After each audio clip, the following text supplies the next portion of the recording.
Assalamualaikum warahmatullahi wabarakatuh. Salam jumpa, bertemu kembali dengan Ibu Novi di sini. Sesuai dengan konten kita hari ini dalam pengembangan media digital screen printing, kita akan membahas pertemuan pertama kita tentang dasar screen printing. Anda semua, pada poin bahasan kita hari ini, kita akan mengkaji pada 3 poin besar dalam hal. Yang pertama itu tentang konsep dasar screen printing, yang kedua ragam media cetak, dan yang ketiga peralatan sablon. Dan ketiga konsep ini yang akan kita kaji hanya yang terkait dengan screen printing, baik itu digital maupun manual. Sebagaimana yang mungkin kita semua bisa cari saja di sumber-sumber belajar yang lain yang ada di internet, bahwasanya sejarah screen printing itu terbagi pada 3 periode, 3 masa, gitu ya. Masa yang pertama itu masa pertama yang terjadi di Asia, lalu yang kedua di Eropa, dan yang ketiga itu di Amerika. Nah, sejarah screen printing yang pertama itu di Asia itu ditemukan pertama kali di Cina. Cina tentu saja sebelum Masehi itu sudah ditemukan, tapi kita tidak mendapatkan literatur yang cukup kuat apa bentuk screen printing pertama yang diproduksi oleh Cina. Namun dari yang sudah bisa kita lihat bagaimana sekarang masih terlestari sistem screen printing yang ada di Cina, itu mereka menggunakan sistem cetak secara manual dengan cara menduplikasi dengan kertas, ya, mencetak seperti itu. Namun zaman dulu belum ada kertas, mereka menggunakan daun lontar dan sejenisnya. Lalu di Jepang, di Jepang ini ditemukan sistem sablon pertama dengan sistem cetak atau duplikasi itu dengan medium kertas, ya. Sifon sebenarnya, bukan kertas, ya. Kenapa di Jepang juga ditemukan sejarah screen printing? Karena pada masanya di Jepang itu dulu pakaian Jepang itu kimono itu mereka menggunakan sistem tulis atau gambar langsung pada tekstil. Nah, tentu hal ini memakan biaya yang cukup besar, waktu yang cukup lama, sehingga kekaisarannya meminta untuk merubah kebiasaan desain dari kimono itu sendiri dengan kimono cetak. Nah, ini sejarah pertamanya terjadi screen printing di Jepang. Jadi di Asia ditemukan di 2 negara yang melakukan proses screen printing pertama, itu di Cina dan di Jepang. Yang berikutnya adalah di Eropa. Di Eropa sudah ditemui sistem cetak, ya, screen printing cetak pertama itu dengan sama dengan manualnya sekarang, ya. Sablon yang manual sekarang menggunakan screen yang dasarnya itu dari sifon. Nah, mereka masih membuat cetakan itu dengan model yang sangat kasar, gitu ya. Lalu pada perkembangan berikutnya, penemu Amerika itu sudah salah seorang yang dari Amerika sudah mulai menemukan satu mesin yang praktis untuk mengembangkan screen printing ini, yaitu dengan mesin rotari. Nah, kalau pada masa Eropa, pengerjaannya sama seperti pengerjaan sablon manual biasa, di mana terlepas antara satu dengan yang lainnya.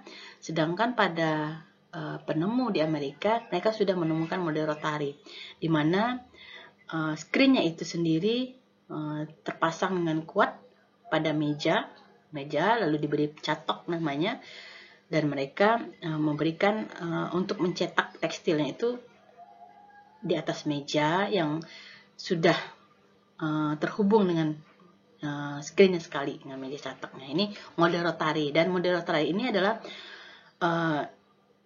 inovasi pertama yang sampai saat ini sudah mengalami perkembangan untuk screen printingnya dan masih digunakan.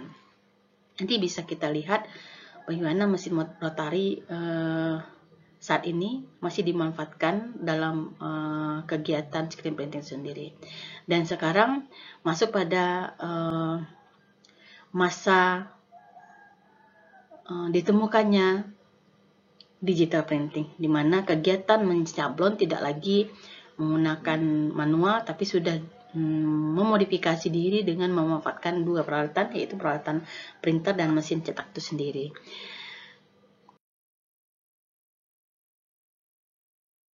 Screen printing ini, Anda semua boleh melihat pada website-website yang bekerja, yang membahas tentang sablon ya, di mana mereka akan bercerita tentang sejarah untuk memperdalam pengetahuan ya. Jadi apa yang Ibu sampaikan ini sifatnya ringan gitu ya. Sebagai pengantar untuk lebih mendalam, nanti silakan membaca referensi tentang sejarah screen printing itu sendiri.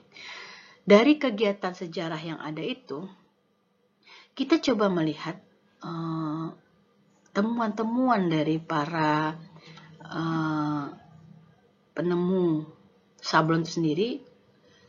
Mereka masih sistemnya manual. Nah, manual ini kita bisa melihat akan muncullah sebuah konsep dasar sebuah sablon ya. Kita menggunakan istilah sablon dulu, belum menggunakan kata sablon manual, karena pada masa sekarang sablon itu sendiri terdiri atas dua kegiatan, ada yang manual, ada yang digital. Nah, kita melihat pada sebuah konsep screen printing itu sendiri.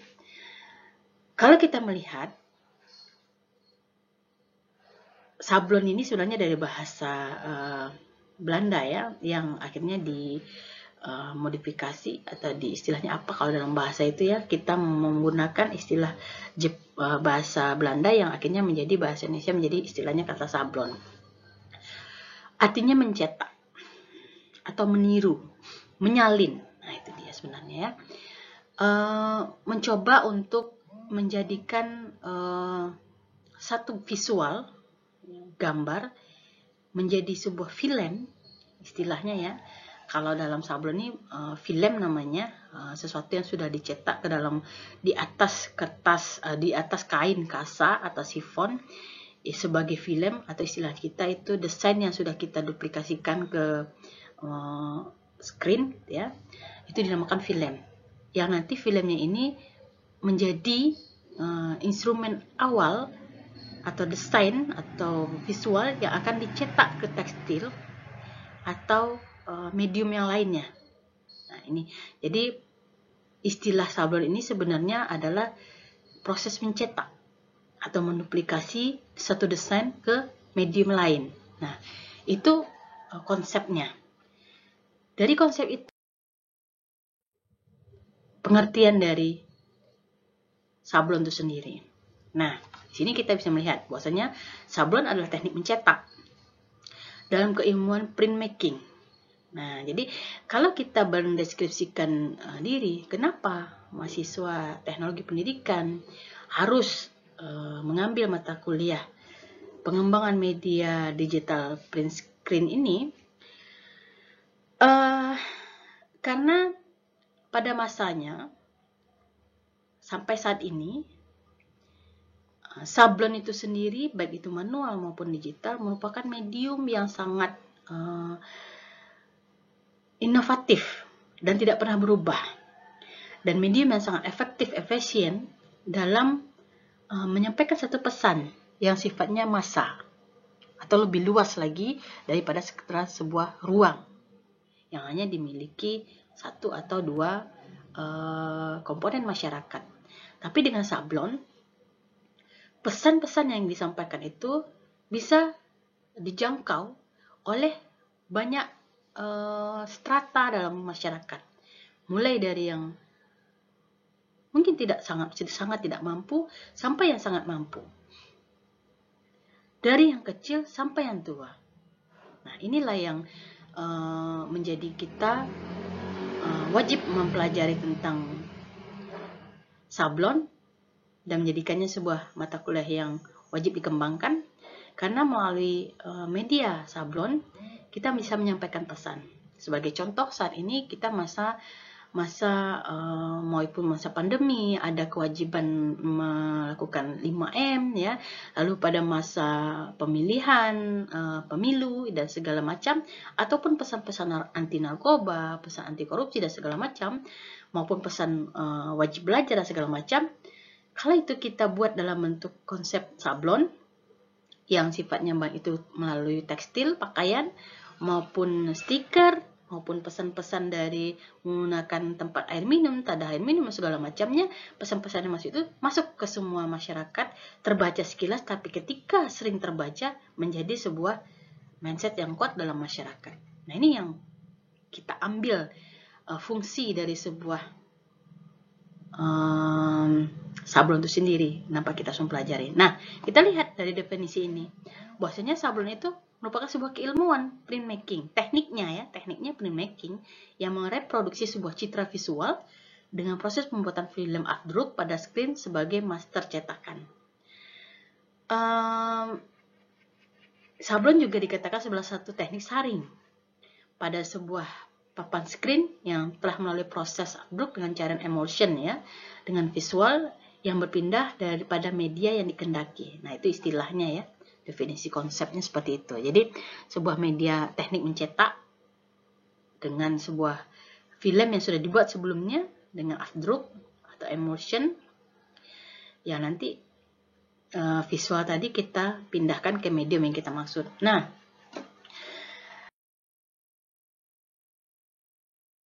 melihat pada konsep tadi sablon ya, pada konsep media sablon, banyak hal yang bisa kita lihat di sana. Bahwasanya sablon itu memiliki karakteristik dan keunikan sendiri dalam proses cetaknya, sehingga media ini sangat disukai konsumen. Kenapa?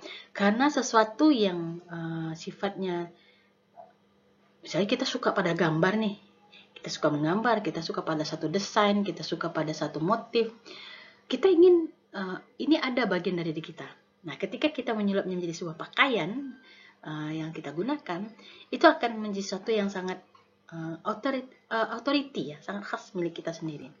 Dia sangat sukai. Nah, misalnya bikin cetak nama gitu ya, atau komunitas kita. Nah, ini karakternya sehingga sablon ini tetap sampai saat ini masih digunakan. Bahkan sebagian besar komunitas untuk memberikan identitas komunitasnya ya mereka tetap menggunakan sablon gitu ya. Jarang mereka menggunakan pin nama atau apa, tapi mereka lebih nyaman dengan menggunakan topi yang ada labelnya atau pakaian yang ada labelnya gitu ya.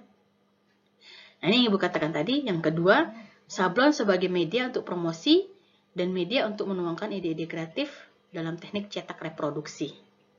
Nah, media promosi. Jadi kalau kita ingin mempromosikan satu, misalnya, oke, kami mahasiswa TP ini punya komunitas multimedia nih, gitu ya, atau komunitas film atau apa gitu ya. Nah, kita ingin orang tahu, artinya orang tahu itu kita menjual gitu, tapi tanpa perlu kita cuap-cuap ke orang lain, promosi-promosi tidak, tapi dengan memakai aksesoris pakaian tentang komunitas kita, mereka akan tanya, ini apa, komunitasnya apa, kerjaannya apa nih, kan? Itu salah satu medium promosi. Seperti yang dicontohkan juga, ya. Apalagi sekarang masa pandemi dengan masker misalnya. Kita cukup membuat satu masker yang punya label yang kita sudah desain, lalu kita cetak ke masker, ya masker itu masker tekstil yang terbaik gitu ya. Lalu kita sebarkan ke masyarakat secara gratis. Mungkin itu medium yang sangat baik untuk pengenalan tentang ini loh program studi teknologi pendidikan, kami mampu mengedukasi dengan cara kita sendiri. Itu ya. Yang ketiga, komunikasi dapat dipahami sebagai proses menyampaikan pesan, ide, atau informasi pada orang lain dengan menggunakan sarana atau alat tertentu guna mempengaruhi atau mengubah perilaku pesan. Nah, Kata kunci di sini. Kata kunci di sini. Komunikasi dapat dipahami sebagai proses penyampaian pesan, ide atau informasi pada orang lain. Sablon pada masanya sampai saat ini merupakan medium atau media yang paling efektif dan efisien dari sisi finansial, waktu, ya, jangkauan itu lebih besar peluangnya untuk bisa sampai. Kenapa hingga hari ini, meskipun dengan istilah saat ini sudah kita pada masa abad 21, Internet of Things selalu berkembang, tapi ketika masanya pemilu raya, para kandidat itu tetap menggunakan baliho, pakaian dibagi-bagikan, ya, lalu stiker yang disebarkan segala macam. Kenapa nggak pakai internet? Kenapa nggak pakai media WhatsApp? Kenapa nggak pakai TV saja? Kenapa nggak iklan aja, gitu ya? Nah, inilah yang menjadi kata kuncinya. Mereka membaca, mereka memahami bahwasanya melalui dunia visual sablon ini, komunikasi, ide pesan mereka akan sampai pada lini yang paling dalam masyarakat, sampai yang paling eksklusif, ya, eksekutif sekalipun dalam masyarakat. Jadi mulai dari yang paling bawah sampai ke atas itu bisa sampai, dan tidak ada strata di sana. Kalau seandainya seorang yang ingin menyampaikan pesan hanya melalui medium berbasis IT, tentu pesan itu hanya sampai pada orang-orang yang mampu. Nah, apakah masyarakat terdalam, orang di desa, atau masyarakat yang tidak memiliki akses bisa tahu dengan ide, pesan, atau informasi yang mau kita sampaikan? Tidak. Tapi dengan sablon, hanya dengan satu buah masker yang bertuliskan pesan promosi, itu bisa sampai ke pelosok, bahkan ke pedalaman hutan, bahkan sampai. Kenapa? Begitulah hakikatnya media visual sablon ini tetap menjadi yang terbaik dalam proses penyampaian komunikasi atau pesan-pesan atau ide. Nah, ini dia ya. Tentu kita harus membedakan dalam konsep apa. Komunikasi atau pesan atau ide ini bukan materi pelajaran ya, tapi yang sifatnya edukasi atau pesan singkat atau slogan yang sifatnya memang membangun. Nah, jadi kalau kita meranah pada media, konsep media, maka untuk media visual sablon ini atau postcard atau sejenisnya itu memiliki karakter, yaitu pesannya singkat, padat, dan mudah dimengerti dengan benar. Jadi hanya bukan teks, tentu visual yang lain yang akan saling mensupport. Sekarang kita coba melihat pada ragam medium sablon. Nah, tadi sudah Ibu singgung, memang kita banyak lebih pada tekstil ya, atau pakaian kaos ya. Bahwasanya ragam media sablon ini ternyata pada masa perkembangan saat ini sudah luar biasa. Ini terlepas mau sablon manual apapun digital ya. Media sablon ini banyak yang sudah di internet ya, mencari referensi. Nah, sampai saat ini media cetak sablon manual merupakan media yang menjadi tempat visual yang akan dicetak setelah terjadinya film pada screen melalui proses upload. Salah satunya seperti pada kaos, lalu tote bag, pada plastik makanan, plastik belanjaan, kresek ya. Nah, itu masih gunakan saat ini. Lalu pada batik. Nah, jadi dulu batik sama dengan kimono ya, tulis tangan. Sekarang batik cetak ada. Itu sebabnya batik itu banyak harganya. Dari yang paling mahal adalah batik tulis, batik yang paling murah tapi dengan warna yang lebih banyak, warna yang lebih dominan bisa campur-campur, itu adalah batik cetak. Nah, banyak lagi nih. Ada mug, ya, ada gelas, ada keramik, ada apa istilahnya? Ya macam-macam. Tapi kalau untuk sablon manual yang dikerjakan oleh tangan, by hand, gitu ya. Biasanya tekstil kaos, tote bag, ya, plastik, batik, gitu ya. Sedangkan yang lain nanti itu terkategori sablon digital.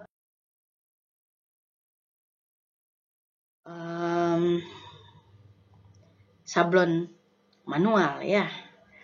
Tadi ya, sekarang kita coba melihat pada konsep sablon digital. Tadi anak-anak penasaran ada tote bag, ada kaos, ada batik, dan juga ada plastik. Lalu bagaimana dengan sablon digital? Apa saja yang bisa diproduksi sablon digital? Sebelum kita masuk ke sana, kita akan coba lihat dulu. Apa sebenarnya konsep digital itu? Nah, kalau kita berbicara pada digital, maka temannya atau lawan kadang ada teman kadang lawan ya, adalah analog. Nah, analog ini sama dengan manual. Artinya apa? Semua pekerjaannya itu membutuhkan kemampuan desainernya, ya, mulai mendesainnya menggunakan sistem manual, menggambarnya, gitu ya. Lalu nanti dimasukkan proses mengadukan tinta, pasta, lalu mengupload dan segala macamnya itu dilakukan oleh tangan. Sedangkan sablon digital ini konsepnya adalah mesin atau yang sudah teraplikasikan dengan computerized. Sistemnya memudahkan orang bekerja tanpa menggunakan psikomotor yang banyak.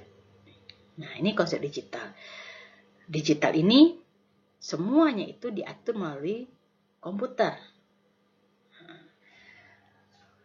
Jadi konsep digital ini adalah konsep yang semua pekerjaan by hand tadi, dengan tangan tadi, sudah dikendalikan oleh sebagian besarnya oleh komputer. Nah, ini konsep digital. Lalu apa sebenarnya komputer sablon digital itu apa ya, Bu? Kita coba melihat di sini. Sablon digital itu adalah teknik menyablon dengan menggunakan transfer paper dan mesin head press. Sablon berbasis transfer paper inilah yang akhirnya dikenal sebagai sablon digital karena dia tidak menggunakan screen dan proses pemindahan warnanya hanya sekali naik.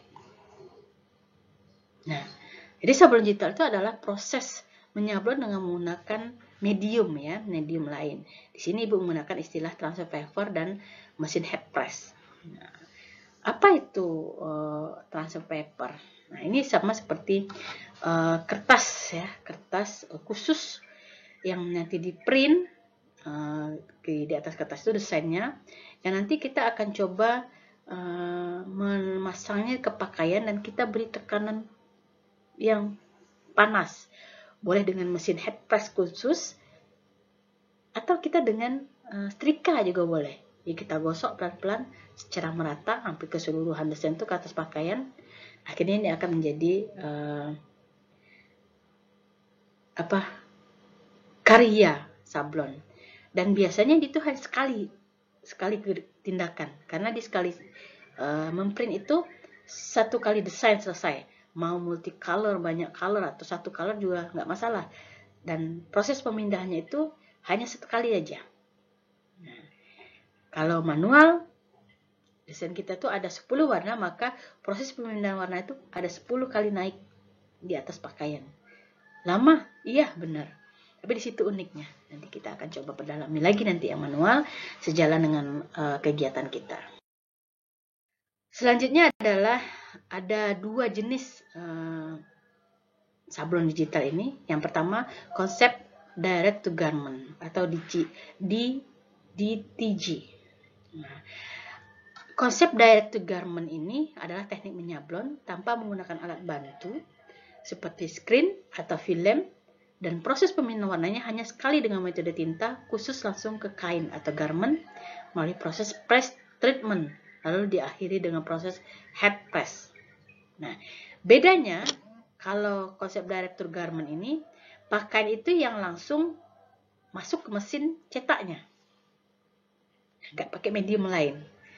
Nah, nanti desainnya langsung jatuh ke pakaian dan diberi tekanan melalui pre-treatment dan diakhiri dengan proses head press, maka jadilah konsep direct to garment. Kalau konsep digital transfer paper, nah, seperti yang diceritakan tadi, yaitu teknik menyablon menggunakan alat bantu, menggunakan printer dan kertas transfer paper khusus dengan tinta khusus untuk menjaga kualitas produksi. Nah, jadi mediumnya ada kertas khusus yang nantinya di print. Nah, akhirnya di head press atau menggunakan setrika ke pakaian, maka jadilah konsep digital transfer paper. Nah, ini konsep digital ya.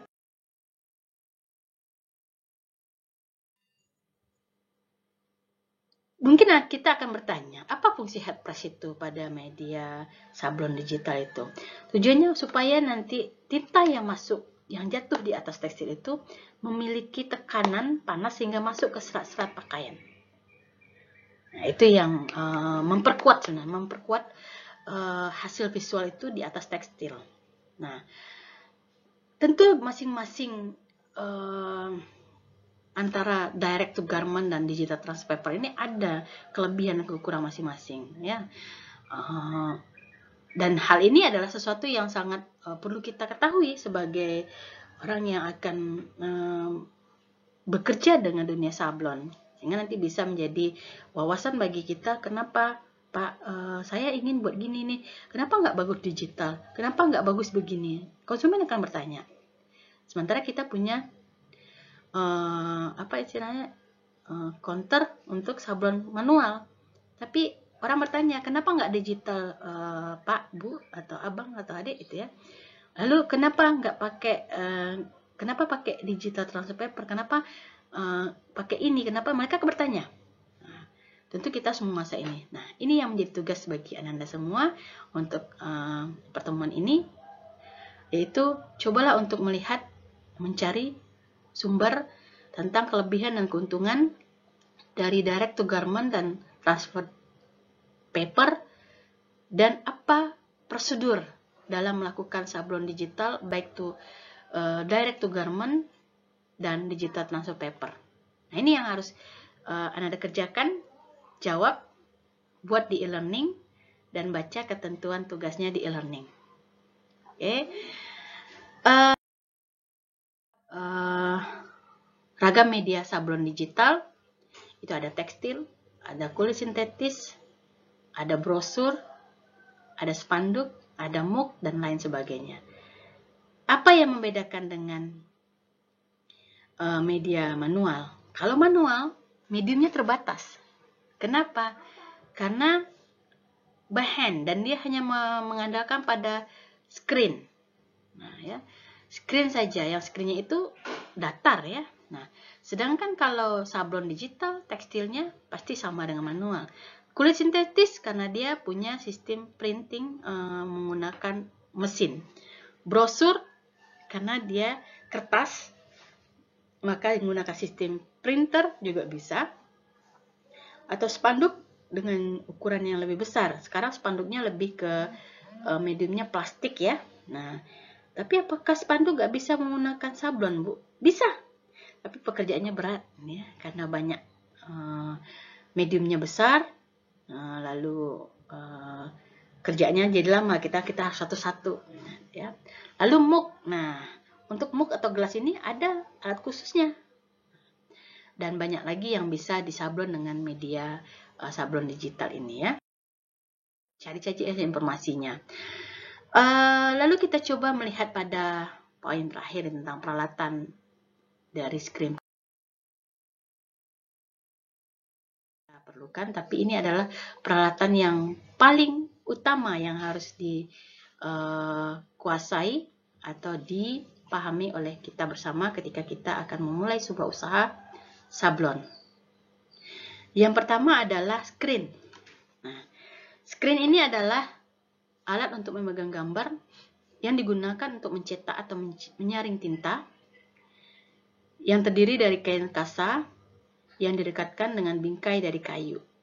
Kualitas kain kasa dilabeli dengan lambang T besar. Ukuran screen itu sendiri ada T30, T50, T60, T90, T100 untuk mencetak jenis tekstil. Sedangkan di luar itu semua, di luar T30, T50, T60, T90, T100, semuanya basis minyak. Apa yang membedakan dia basis minyak dengan basis tekstil? Mediumnya. Nah, tekstil itu pasti kain. Kalau basis minyak bisa muk, bisa kulit, ya, bisa kertas stiker, bisa plastik dan segala macamnya. Nah, kenapa ada pembeda ukuran T30, T50. Jadi semuanya ini dilampiri dengan T besar, sedangkan angka di belakang T itu sendiri menunjukkan besaran rajut ya, atau lebar antar serat kain itu. Ya. Semakin besar angka dari T-nya itu memberikan apa istilahnya, jumlah seratnya itu semakin kuat. Kuat artinya maka kasanya itu semakin rapat. Nah, jadi tinta yang masuk ke dalam atau yang masuk melewati dari film nantinya itu akan lebih sedikit, lebih halus. Kalau T-nya itu semakin besar, ya, T-nya itu dengan angka yang semakin kecil, biasanya dia lebih jarang. Nah, sehingga tinta yang masuk atau jatuh nanti ke dalam melewati screen itu sendiri lebih banyak. Nah, kenapa begini? Karena pada tekstil memiliki daya serap tinggi, sehingga T-nya itu harus angka yang kecil. Dia mampu menyerap tinta dengan baik. Sedangkan kalau basis minyak, dia tidak perlu penyerapan. Ya. Mereka hanya menempel saja pada medium, sehingga tinta yang lolos melalui screen itu nanti tidak perlu banyak. Kalau banyak nanti dia akan meluber, karena kemampuan dari medium itu tidak banyak untuk menyerap tinta. Nah itu ya, itu sebabnya kenapa screen ini ada macam-macam ukurannya. Jadi bagaimana Bu? Berarti kita harus menggunakan dua jenis ukuran screen. Iya, kalau kita ingin memproduksi dua jenis produk yang berbeda, yaitu produk tekstil, yang kedua produk stiker misalnya, atau plastik resek, plastik jualan gitu ya. Untuk kita menggunakan screen yang berbeda, karena memang dia berbeda. Kalau disamakan saja bagaimana?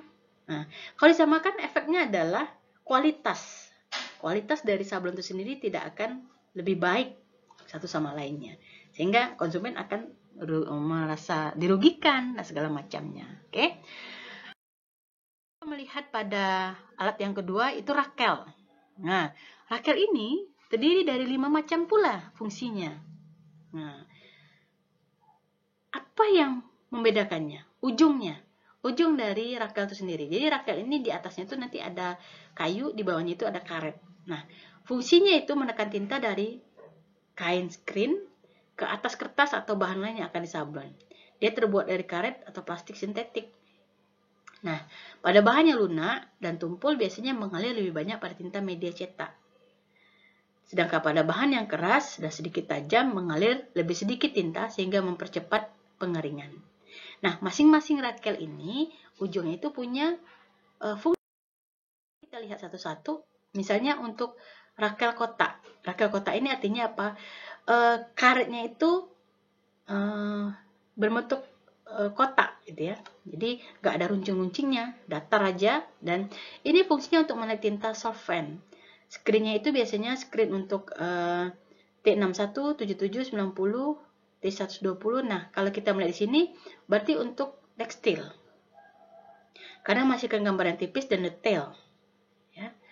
Sedangkan untuk rakel lancip itu untuk menggesut di screen T24, 32, 36, seterusnya sampai 90. Dan 90 ini adalah yang terakhir, yang jarang sekali digunakan. Karena biasanya untuk rakel lancip ini adalah rakel kotak, untuk tekstil. Sedangkan rakel lancip bisa juga untuk tekstil, cuman desain yang akan dihasilkan itu seperti tempelan. Nah, itu cocok untuk rubber. Ya, rubber yang water base ya. Dia akan menghasilkan gambar yang sedikit tebal karena mempunyai dua mata lancip. Bisa digunakan dengan teknik dorong ataupun tarik. Jadi beda cara menariknya antara satu rakel dengan rakel lain. Nah, itu yang harus kita pahami ya. Selanjutnya adalah rakel lancip ujungnya datar. Nah, itu untuk menggesut di screen T24 dan T48 menghasilkan gambar yang tebal, cocok untuk tinta rubber. Jadi kalau kita ingin menggunakan tinta rubber nanti, maka rakel kita harus begini. Lalu ada rakel lancip sebelah dan rakel kotak sebelah. Yang dua ini spesifik, dia biasanya untuk mesin menggesut dengan satu arah. Ini biasanya ini untuk digital gitu ya, desain konsep digital ataupun manual juga, cuman jarang digunakan. Jadi antara rakel kotak, rakel lancip dan rakel rancip ujung datar ini adalah biasanya digunakan untuk manual ya, manual yang sifatnya kalau kita tidak menempatkan atau menggunakan rakel ini sesuai dengan fungsinya, maka kadang desain itu gagal atau warna yang masuk ke dalam mediumnya itu tidak sempurna. Sebagai contoh ya, studi kasus yang terjadi, misalnya kita punya desain yang sangat rapi, bagus gitu ya, bahkan sempurna, bisa dikategorikan seperti itu. Lalu kita mempunyai dua pasta dan tinta, yang satu basis air dan satu rubber. Rubber ini adalah model pasta yang sifatnya menghasilkan gambar untuk pakaian gelap atau pakaian yang berwarna. Lalu tekstilnya ini kita ingin memiliki desain gambar seperti dia menempel gitu ya, tidak masuk ke dalam serat-seratnya. Ini khusus rubber ya, jadi beda. Kalau nanti ada fast dye itu biasanya nanti pastanya itu masuk ke dalam serat kain, dan itu biasanya untuk tekstil atau baju kaos yang warnanya lebih terang, seperti putih, kuning terang gitu ya. Tapi kalau untuk pakaian atau tekstil yang lebih berwarna selain putih, biasanya kita menggunakan rubber. Nah, tentu saja rakel ini sangat mempengaruhi. Walaupun desain kita bagus, pasta yang kita gunakan dan tinta yang kita gunakan itu sudah cukup bagus, tapi ketika salah dalam penggunaan rakel dan cara menggesutnya atau menariknya di atas screen, itu memiliki efek ketidaksuksesan gambar. Nah, jadi kita harus memperhatikan ini. Jadi rakel itu ada rakel kotak, rakel lancip, dan rakel lancip ujung datar. Nah, kalau kita ingin menggunakan gambar yang tipis dan detail, misalnya untuk memberikan garis, ya, garis lengkung, garis bulat, atau apapun tepian pada sebuah gambar, kita menggunakan rakel kotak saja. Lalu kalau kita ingin menghasilkan gambar yang lebih tebal, misalnya warna baju orang, ya, baju orang atau teks yang tebal, bold gitu ya, maka gunakan rakel lancip. Nah, sedangkan kalau kita ingin menghasilkan gambar yang sangat terang, sangat tebal, dan hanya rubber saja, tidak ada tintanya, maka kita gunakan rakel lancip ujung datar. Nah, ini yang harus dikuasai. Jadi yang pertama untuk sablon manual itu, yang pertama yang harus kita perhatikan adalah screen-nya, ukuran screen kita. Kita mau tekstil, maka screen-nya seperti apa yang kita gunakan, kita harus paham. Kita mau bikin stiker atau plastik kresek yang bergambar, maka screen apa yang mau kita gunakan, kita harus paham. Lalu tentu saja bukan hanya screen, tentu didukung pula dengan rakelnya. Rakel ini fungsinya sesuai dengan motif kita atau visual kita. Kalau kita ingin menghasilkan gambar yang tebal pada satu sisi, desainnya ini kita gunakan rakel lancip atau lancip ujung datar. Tapi kalau kita ingin memberikan garis tepian supaya jangan dia terputus, ya, masuk semua tintanya itu ke dalam desain kita, kita gunakan rakel kotak.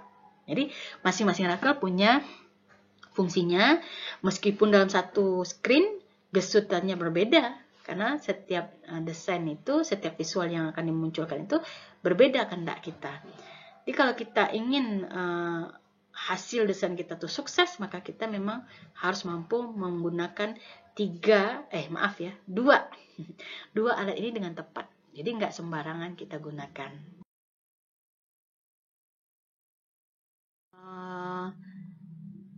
Meja afdruk. Nah, meja afdruk ini fungsinya adalah untuk penyinaran screen proses. Jadi ada dua ya dengan sistem sablon ini. Boleh dengan matahari ya, mau cahaya matahari yang terik lah ya. Kalau tidak terik, lama kita berdiri di bawah mataharinya. Tapi kalau terik, kita hanya dalam hitungan detik.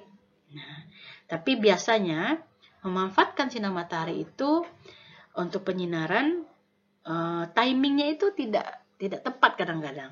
Nah, kadang-kadang terlalu lama, sekian detik saja menghasilkan desain yang cukup keras sehingga susah untuk menghasilkan film ketika mencetak, membersihkannya. Tapi kadang-kadang terlalu sebentar, efeknya desain kita hancur di screen itu sendiri.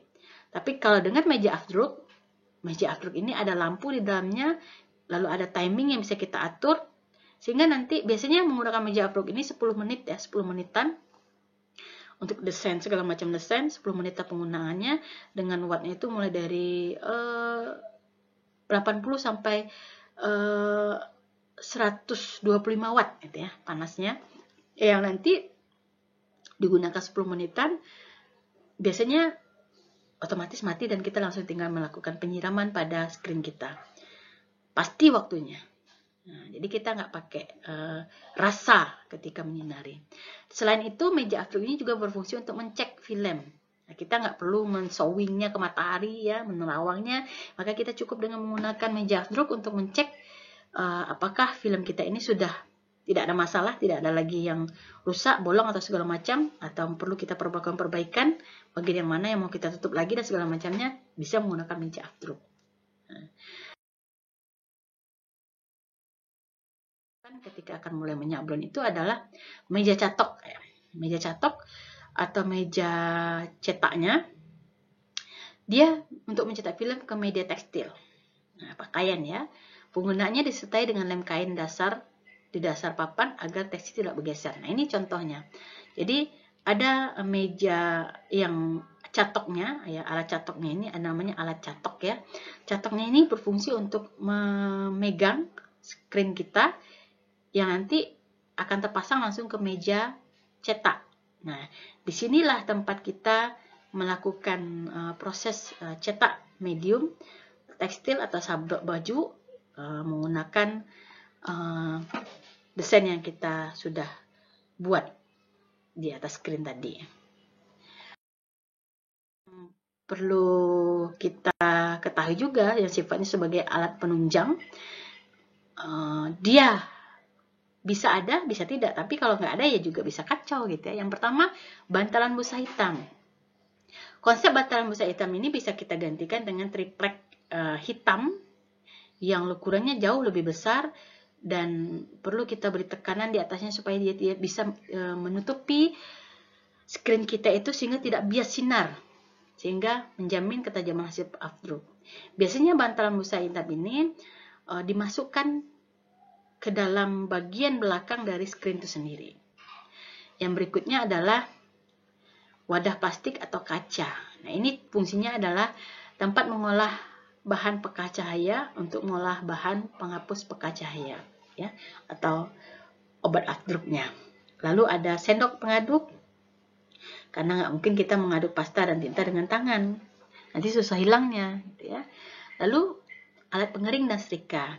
Alat pengering ini fungsinya untuk mengeringkan screen setelah di afdruk dan mengeringkan produk setelah dicetak, dan setrika berfungsi sebagai pres gambar pada tekstil yang dicetak agar tinta lebih kuat melekat pada tekstil. Jadi setelah menyablon, hendaknya pakaian itu disetrika dulu sebelum dicuci.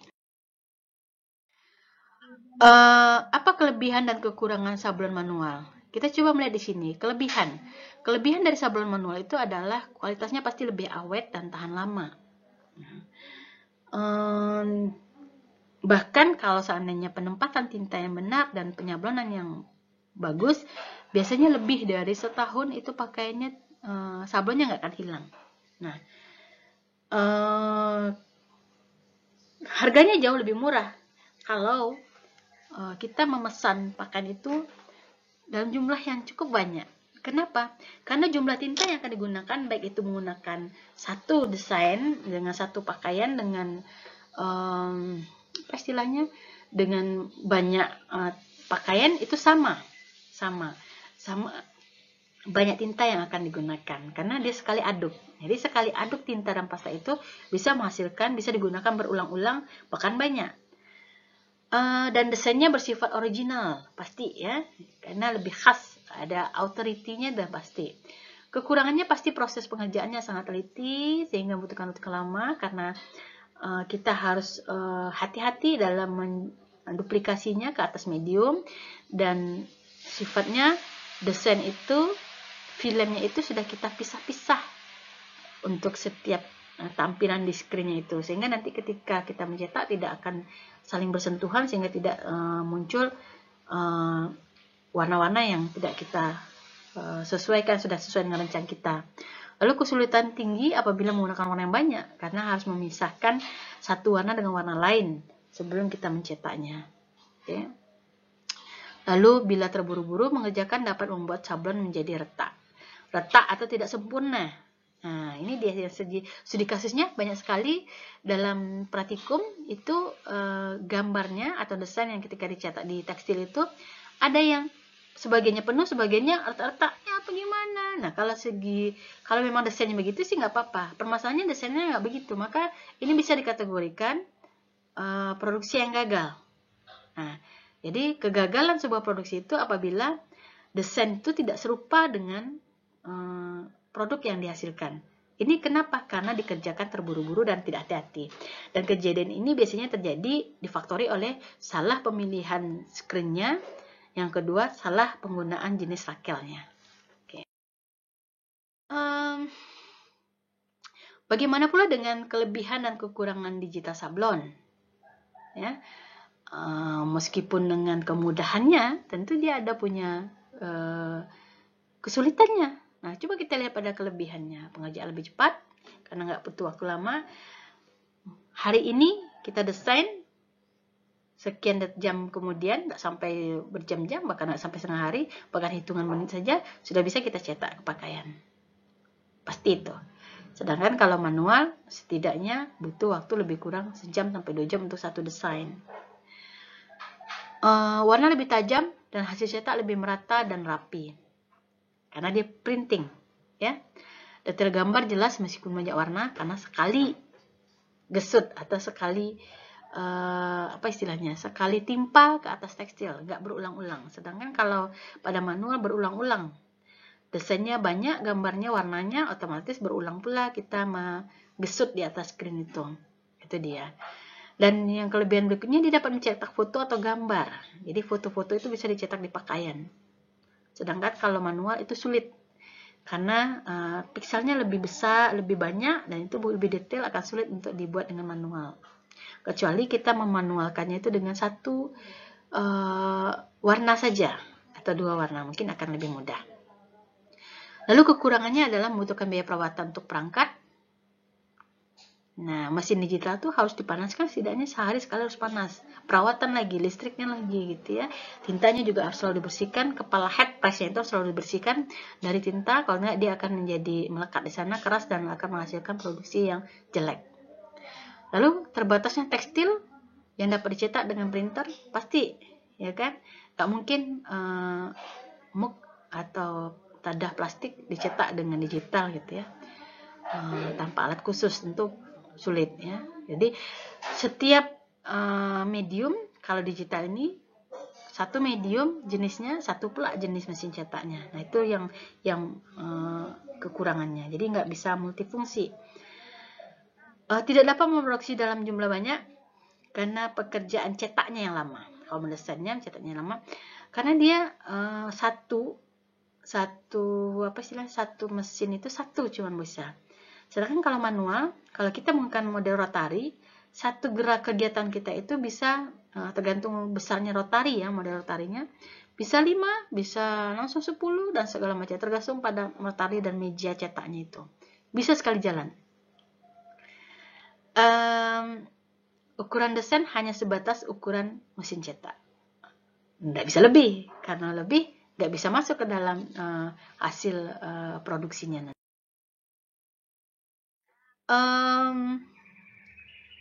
Sekarang kita tinggal coba melihat gitu ya. Hal yang paling mendasar perbedaan antara digital dan sablon manual ini adalah yang pertama, produksi. Kalau kita ingin memproduksi satu pakaian, satu desain, satu tekstil atau satu pakaian dengan manual, lebih baik kita hindari. Kenapa? Karena lama pekerjaan itu sama dengan kita memproduksi banyak. Tapi kalau ingin kita mencetak dalam jumlah yang sedikit, 1 atau 2 saja, misalnya ingin baju couple gitu ya, kita dengan digital oke, biayanya lebih murah. Tapi justru kalau manual dengan satu desain, satu baju, itu biasanya lebih mahal. Karena apa? Pengerjaannya yang sama beratnya dengan banyak. Jadi kalau kita ingin bikin baju komunitas dan ingin bertahan pakaian itu, sebenarnya dengan manual. Karena biayanya dengan jumlah pesanan lebih banyak, biasanya jauh lebih murah biayanya dan biasanya diskonnya lebih besar. Sedangkan kalau digital, kalau kita hanya pesannya selusin, sama aja kualitas harganya. Tapi kalau kita mesennya lebih dari 100 pieces, mungkin akan jauh lebih murah biayanya, namun waktunya cukup lama karena terbatasnya mesin yang dimiliki oleh satu advertising tersebut. Nah, itu ya. Lalu yang kedua, kenapa kita harus mempertimbangkan manual ataupun digital ketika akan membuat sebuah produk ya, adalah dari sisi desainnya. Kalau desain kita itu ada sederhana, tapi kita ingin menghasilkan kualitas yang baik, kita gunakan manual. Tapi kalau desain kita itu sangat multicolor, ya, sangat banyak warnanya dan desainnya sangat rumit, maka digital pilihannya. Karena tergantung pada permintaan konsumen. Kalau konsumennya banyak, detailnya, multicolornya, maka kita akan sarankan oke, ini digital aja. Tapi kalau desainnya sederhana dan tidak begitu banyak warna, mungkin kita akan menyarankan manual dan kualitasnya jauh lebih baik daripada digital. Di satu sisi, secara umum kita bisa melihat, kalau yang sablon manual ini tahannya lama, bisa lebih dari setahun. Sedangkan kalau sablon digital, sekali, 2 kali, 3 kali pencucian setelah penggunaan, biasanya mereka akan sablonnya itu akan pecah, bahkan rusak, bahkan hilang. Nah, kecuali bajunya nggak cuci-cuci atau desainnya itu nggak dicuci-cuci lagi di pakaian. Tapi kalau sudah melalui proses pencucian lebih dari 3 kali, biasanya kualitasnya itu lebih lama,